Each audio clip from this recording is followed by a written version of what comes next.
একদিকে পানি দেয় না, অন্যদিকে আবার আমাদের যে শত্রু তাকে দিল্লিতে খুব রাজার হালে বসায় রাখছে। আর ওইখান থেকে আবার সে বিভিন্ন রকম হুকুম জারি করে আওয়ামী লীগারদেরকে, ঠিক না?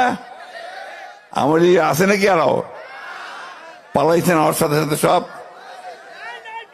পালাইছে।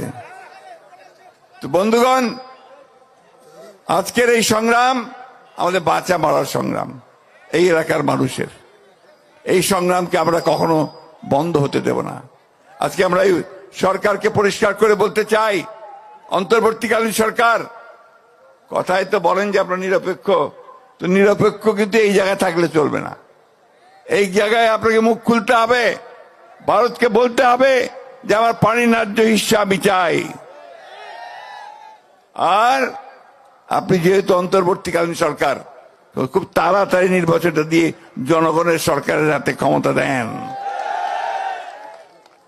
ভারতকে পরিষ্কার করে বলতে চাই, আগেও বলেছি এখনো বলছি, বাংলাদেশের মানুষের সঙ্গে যে বন্ধুত্ব করতে চান তাহলে আগে তিস্তার পানি দেন, সীমান্তে গুলি করে হত্যা বন্ধ করেন, আর আমাদের সঙ্গে বড় দাদা মতন যে আচরণ সেটা বন্ধ করেন।